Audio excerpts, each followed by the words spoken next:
kita akan mendengarkan kisah nyata tentang bapak yang mendirikan panti asuhan di Bristol. Ia telah merawat 10.000 anak yatim piatu. Ia berani untuk mendirikan panti asuhan untuk membuktikan bahwa tidak ada yang mustahil jika kita berdoa kepada Tuhan. Siapakah bapak yang beriman ini? Aku tahu kok, itu Bapak George Muller. Ya betul deh, Pak George Muller telah menginspirasi hidupku melalui buku ini dan juga melalui Bible Camp Nasional yang aku ikuti saat ini. Bagaimana ceritanya? Yuk kita dengarkan bersama-sama. George Muller, pendiri rumah piatu Ashley Down di Bristol, Inggris, dilahirkan di Prusia pada 17 September 1805. Pada masa mudanya, ia hidup dengan tidak mengenal Tuhan dan baru setelah berusia 12 tahun, ia bertobat dalam suatu persekutuan doa yang diadakan di rumah seorang saudagar yang beriman. Tidak lama kemudian, ia pergi ke Inggris tanpa membawa surat-surat ataupun uang. Tidak ada orang yang mengenalnya di Inggris dan ia hanya bisa sedikit bahasa Inggris. Apa sajakah yang dibawanya, ia membawa Tuhan besertanya. Tidak lama sesudah ia tiba di Inggris, ia menulis dalam buku hariannya demikian: "Segenap hidup saya akan dipakai untuk melayani Tuhan yang hidup." Pendiriannya didasarkan semata-mata pada Alkitab dan sepanjang hidupnya ia berpegang teguh kepada firman Tuhan. Tidak pernah ia meminta pertolongan kepada siapapun dan tidak pernah ia menyatakan kepada seorang pun bahwa ia memerlukan pertolongan. Ia berharap semata-mata pada jawaban doanya yang disertai iman. Saat itu lebih dari 500.000 sudah dikirim kepadanya untuk mendirikan panti asuhan itu, God's Orphanage, serta keperluannya dan untuk usahanya mengabarkan Injil dan penyebaran Alkitab. Di panti asuhannya ada 10.000 anak piatu terlantar yang menerima pertolongan dan pendidikan. Anak-anak itu setelah menerima cukup pendidikan, mereka dikirim ke berbagai tempat. Pada hari-hari tuanya, ia sudah berjalan hampir 200.000 mil di 42 negeri dan memberitakan Injil kepada 3 juta pendengar. Sesudah melayani Tuhan semasa hidupnya, maka seperti Musa, rohnya diambil Tuhan pagi-pagi sekali pada 10 Maret 1898. Tatkala ia berada sendirian saja dalam kamarnya, waktu itu ia sudah mencapai umur 93 tahun. Hidupnya diminta daripadamu, engkau memberikannya kepadanya dan umur panjang untuk seterusnya dan selama-lamanya. Mazmur 21 ayat 5.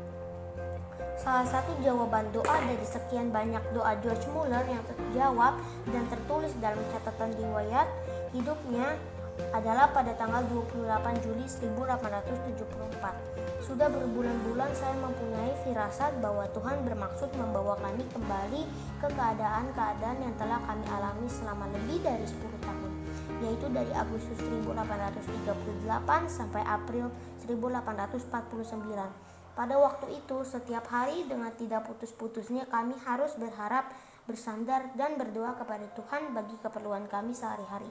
Bahkan tidak jarang pula sampai pada setiap jam makan, baik jam makan pagi, siang maupun malam. Kesukaran-kesukaran yang kami alami sangatlah besar, sebab panti asuhan itu sekarang sudah menjadi 20 kali lebih besar daripada dahulu. Jadi pengeluarannya pun dengan sendirinya menjadi jauh lebih besar. Namun pada saat itu saya terhibur juga karena kami tahu bahwa Tuhan lebih dahulu mengetahui segala hal ini. Dan jikalau hal ini adalah untuk kemuliaan namanya, kebahagiaan jemaatnya, dan dunia yang belum bertobat ini, saya rela demi anugerahnya berusaha untuk melaksanakannya sampai akhir hidup saya. Pengeluaran sehari-hari sangat besar, tapi Tuhan Allah yang Maha Kaya yang mau memberi kepada kami dengan berkelimpahan itu senantiasa mencukupkan segala hal yang kami perlukan. Dan kepastian inilah yang memberikan damai di hati saya. Jikalau Tuhan menghendaki pelaksanaan satu pekerjaan yang memakan kurang lebih dari 2.000 setahun dan saya dipilih pada masa tua saya ini untuk melakukannya lagi, apa yang telah saya lakukan dari Agustus 1838 hingga April 1849, bukan saja saya bersedia mengerjakannya, bahkan lebih dari itu, dengan senang hati saya mau melaksanakannya. Saya bersedia melalui segala tantangan iman di dalam menghadapi kesukaran uang, Asalkan dengan jalan itu Tuhan dapat dipermuliakan, dan hal itu berguna bagi jemaatnya dan bagi dunia ini. Berulang-ulang hal yang terakhir ini timbul dalam pikiran saya. Saya anggap diri saya seperti sudah ada dalam suasana tidak mempunyai apa-apa sama sekali, karena bukan saja harus memberi makan 2.100 orang, melainkan juga harus mencukupkan keperluan mereka yang lain, sedangkan segala persediaan telah habis. Perlu menyongkong 1.809 pekabar Injil, tapi tidak ada sesen pun yang tersisa. Menyongkong kira-kira 100 buah sekolah dengan lebih kurang 9.000 orang murid, tetapi tak ada uang yang datang. Kira-kira 4 juta traktat dan berpuluh-puluh ribu Alkitab harus dikirim kemana-mana tiap tahun, padahal uang tidak ada. Akan tetapi, dengan iman yang teguh dan dengan melihat kemungkinan-kemungkinan yang ada di depan saya berkata kepada diri saya, Tuhan yang sudah memulai pekerjaan ini dengan memakai saya, yang telah setia memimpin saya dari tahun ke tahun untuk meluaskan pekerjaan ini, yang juga telah menyongkong pekerjaan ini selama lebih dari 40 tahun. Pastilah ia juga yang akan tetap menolong saya dan tidak akan membiarkan saya kecewa. Sebab saya telah menaruh sepenuh harapan saya kepadanya, saya telah menyerahkan segenap pekerjaan ini kepadanya, tentu ia pun akan mencukupkan segala keperluan saya juga di hari-hari yang akan datang, sekalipun saya tidak tahu dari mana ia akan mengirimkan semua yang diperlukan itu. Dalam buku yang sangat mengharukan yaitu The Path of Prayer, Cara Berdoa, Samuel Chadwick menulis suatu kejadian tentang kunjungan Dr. A.T. Pierson kepada Bapak Muller di panti asuhan anak-anak yatim piatu itu. Ia berkata pada suatu malam ketika semua petugas panti asuhan itu sudah tidur, George Muller mengajak Pierson berdoa bersama-sama dengan dia. Ia menceritakan kepada Pierson bahwa persediaan makanan sudah habis sama sekali dan tidak ada lagi makanan untuk dimakan keesokan harinya. Bapak Pierson mencoba menjelaskan dan mengingatkan dia bahwa semua toko telah tutup.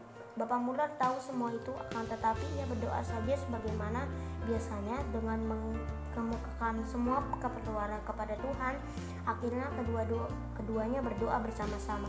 George Muller berdoa, sedangkan Pierson mencoba berdoa.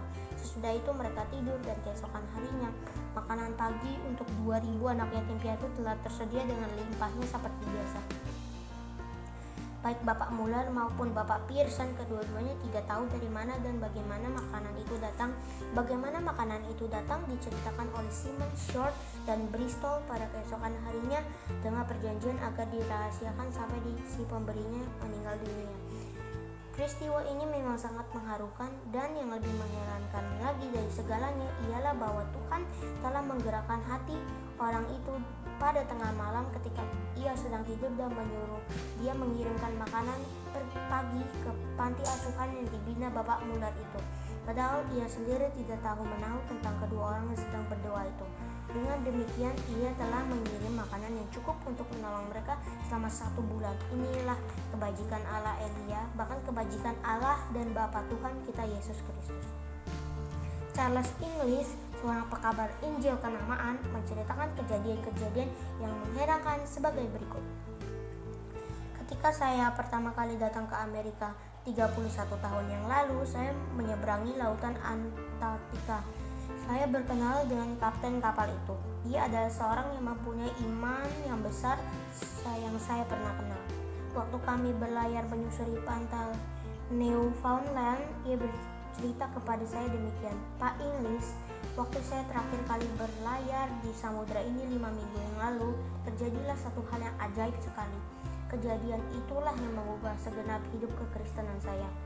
Itu bersama kami di kapal ada seorang hamba Tuhan bernama George Muller dari Bristol. Setelah 22 jam saya berjaga di dermaga dan tanpa meninggalkan tempat itu, tiba-tiba saya dikejutkan oleh seseorang yang menepuk bahu saya. Orang itu adalah George Muller. Bapak Kapten, katanya, saya datang kepada Anda untuk memberitahukan bahwa saya harus berada di Quebec pada hari Sabtu sore. Hari itu hari Rabu. Mustahil, jawab saya. Baik, kalau kapal ini tidak dapat membawa saya, Tuhan akan mengambil kendaraan lain untuk membawa saya. Sebab belum pernah saya tidak menepati satu janji pun selama 57 tahun. Saya bersedia menolong Bapak, tetapi apa yang harus saya perbuat? saya tidak berdaya sama sekali. Marilah kita masuk ke kamar peta dan berdoa di sana, katanya. Saya menatap dia sambil berpikir dalam hati, dari memasuki jiwa manakah orang ini? Belum pernah saya mendengar ajakan saat. Pak Muller, kata saya, tahukah Bapak betapa tebalnya kabut ini? Tidak, jawabnya. Mata saya tidak memandang kepada betapa tebalnya kabut ini, melainkan kepada Tuhan yang hidup, yang senantiasa mengatur tiap-tiap segi hidup saya. Kemudian ia berlutut berdoa, satu doa yang sangat sederhana. Saya pikir doa yang demikian hanya cocok untuk anak-anak yang berumur tidak lebih dari 8 atau 9 tahun. Adapun isi doanya itu begini: Ya Tuhan, jikalau Engkau setuju dalam keberangkatan hamba, hilangkanlah kabut ini dalam waktu 5 menit. Tuhan tahu janji hamba, yaitu hamba harus berada di Quebec pada hari Sabtu. Hamba percaya bahwa inilah kehendak-Mu. Amin. Setelah ia selesai berdoa, saya pun hendak berdoa juga. Akan tetapi ia meletakkan tangannya ke atas bahu saya dan mencegah saya. Pertama-tama katanya, Anda tidak percaya bahwa Tuhan mau mengabulkan doa kita. Kedua, saya percaya bahwa ia sudah melaksanakan itu, jadi tidak perlu lagi Bapak berdoa untuk itu. Saya memandang kepadanya dengan heran, lalu George Muller berkata kepada saya, Pak Kapten, saya sudah mengenal Tuhan saya selama 57 tahun dan belum pernah satu hari pun ia menolak saya datang menghadap kepadanya, raja saya itu. Sekarang berdirilah Pak Kapten dan bukalah pintu, maka Bapak akan melihat bahwa kabut sudah hilang. Saya berdiri dan membuka pintu, benarlah kabut itu sudah hilang. Dan pada hari Sabtu sorenya, George Muller benar-benar berada di Quebec. Aku paling tersentuh waktu anak-anak yatim piatu diajak oleh George Muller untuk berdoa. Lalu seseorang mengetuk pintu.